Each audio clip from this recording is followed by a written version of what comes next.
Nang cak iku jam piro? Eh? Luwe mari. Mari Engko dah saiki ta. lho kan bisa iki lagi terakhiran.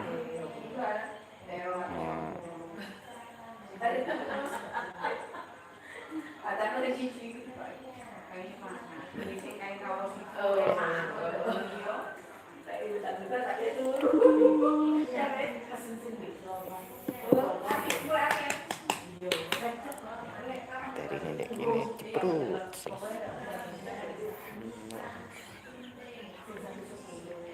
Nak no. Hah? Nak no.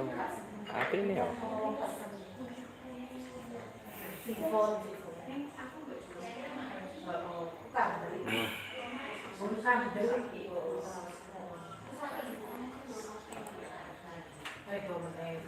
Yang menguasai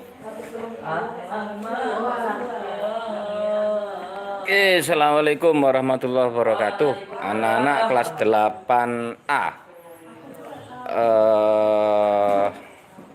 silakan yang sudah absen lewat WA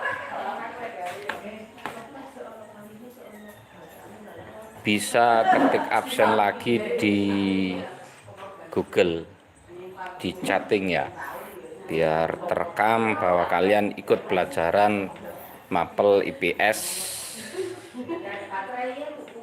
di semester 2 ini.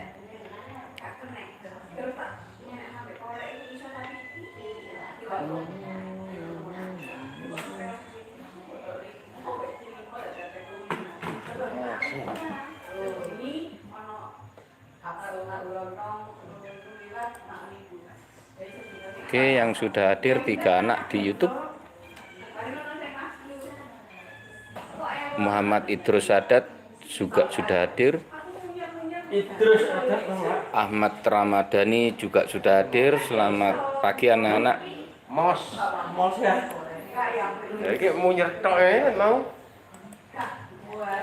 Untuk materi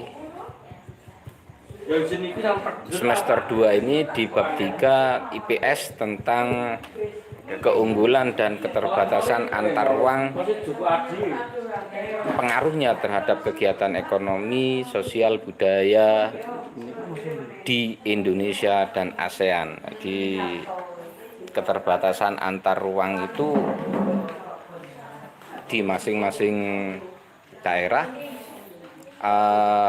membuka peluang untuk kegiatan ekonomi di daerah yang lain. Di Malang misalkan itu punya keterbatasan tentang apa ya,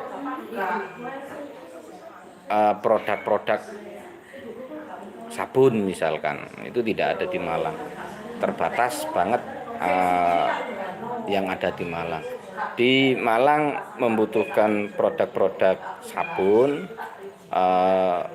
sabun mandi, sabun piring, sabun cuci piring, sabun cuci pakaian, itu mendatangkan dari daerah yang lain.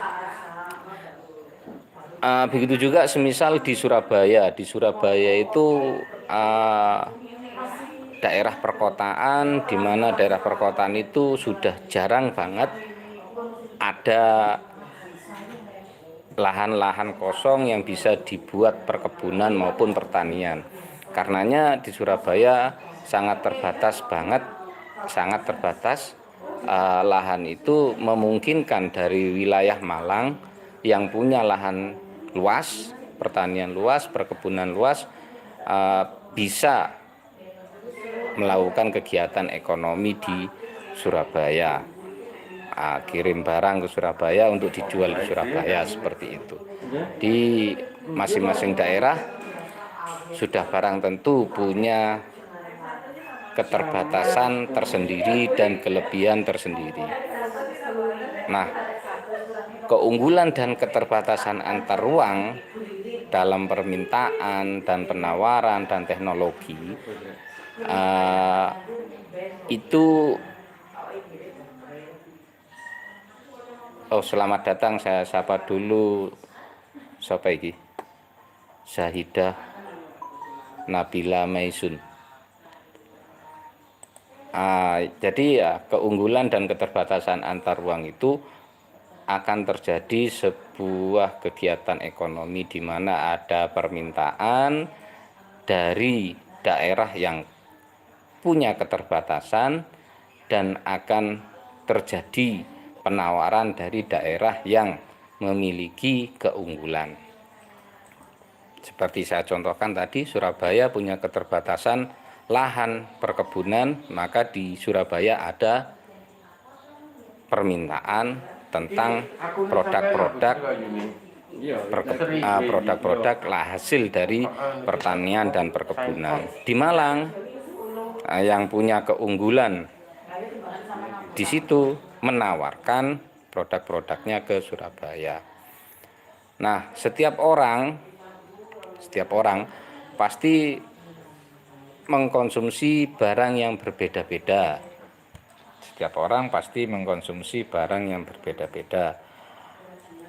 Perilaku konsumsi di pedesaan, di wilayah-wilayah pegunungan seperti di Malang akan berbeda dengan wilayah-wilayah perkotaan full seperti di Surabaya, Jakarta, dan kota-kota besar lainnya.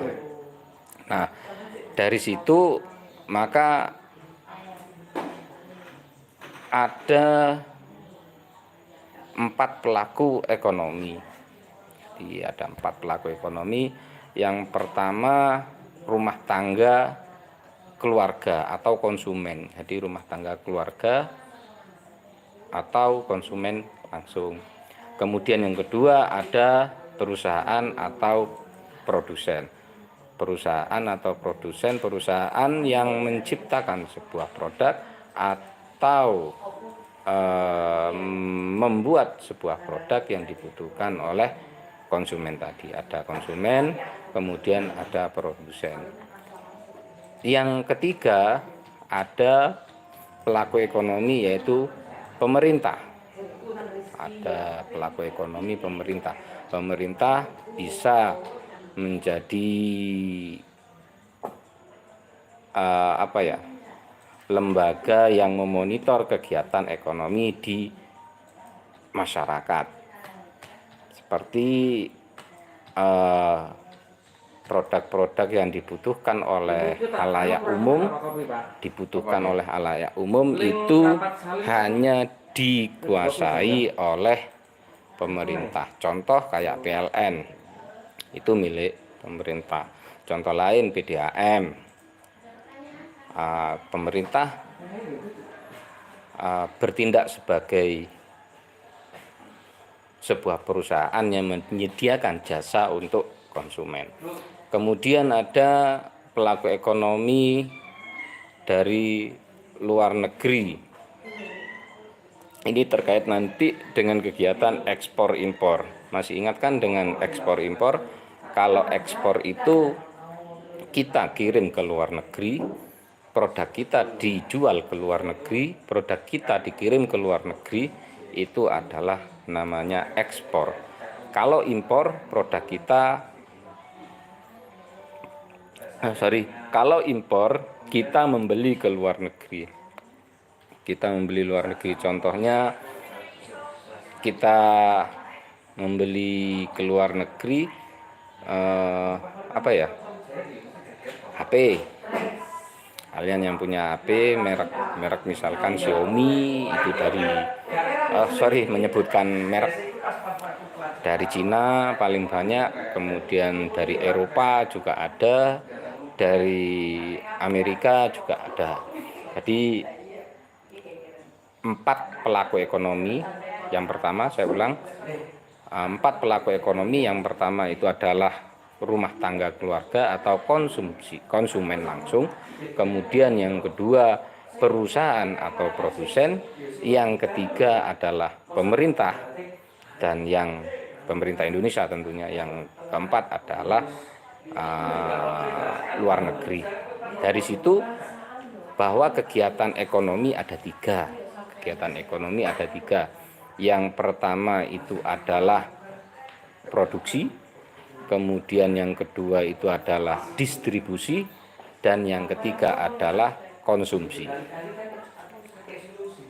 Sekali lagi, kegiatan ekonomi itu ada 3. Yang pertama itu adalah produksi, kemudian yang kedua adalah distribusi, dan yang ketiga adalah konsumsi.